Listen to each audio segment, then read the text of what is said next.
Here I am with the latest on the clutch on this Royal Enfield Series 2 Interceptor, and it took me a little while to find the clutch basket and plates that were delivered this morning by DHL because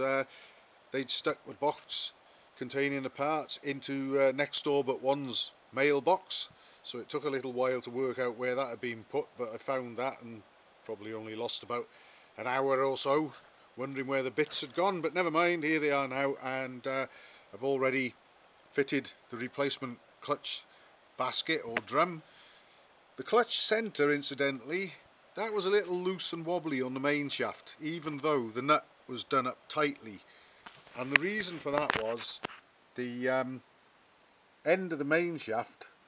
was just protruding through very slightly beyond where the nut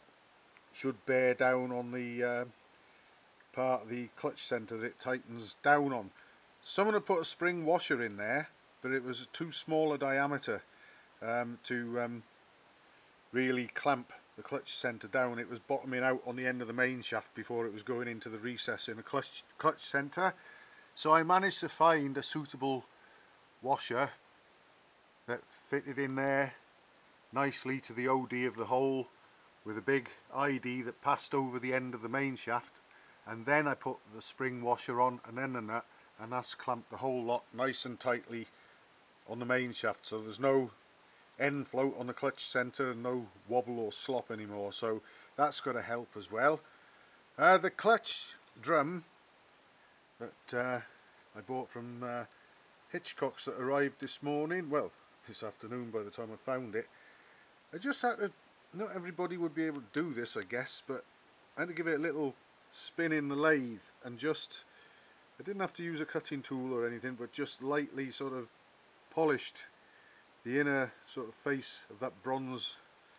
bush there in order to make it fit over the clutch centre without binding on it, because that would have essentially given rise to clutch drag if I'd left it as it was. So I just eased the face of it a little with just a little bit of emery there that I held against it while I was spinning it in the lathe. Nothing much, but I suppose that could have been done by hand by anyone that hadn't had a lathe to hand, but one to worth looking out for. And as you can see, the clutch centre spins nice and freely in that now without any binding. Before I did the little trick in the lathe there with the emery, that was binding a bit and would have given the same sensation as clutch drag. Well, it would have given rise to clutch drag actually. Anyway, that's all sorted, so I'm going to be putting it back together now. This is the design of clutch basket that the Interceptors had originally, and it's sold as an improvement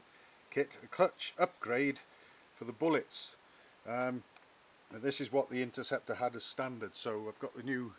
friction plates with it and plain plates. And out of interest, look at the difference. There's 4 friction plates again, as there were of those Japanese ones, or whatever they were that someone decided to fit instead. But look at the difference in the stack thickness. There's going to be a lot more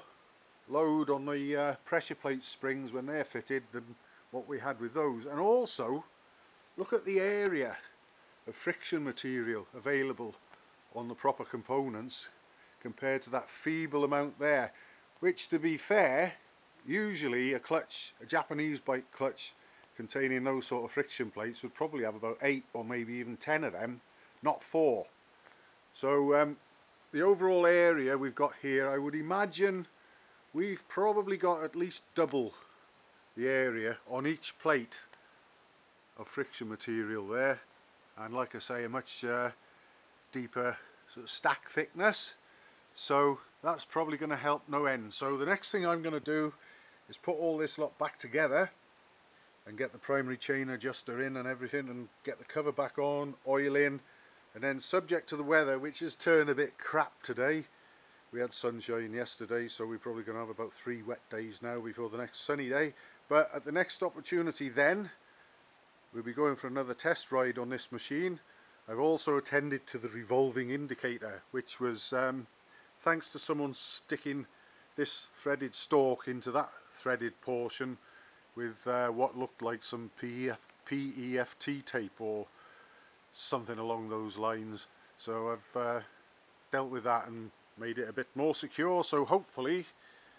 the next ride we take, perhaps there won't be any clutch slip, and perhaps the indicators will carry on facing the right way, and who knows, perhaps everything will be alright. Watch this space, folks, if you're interested.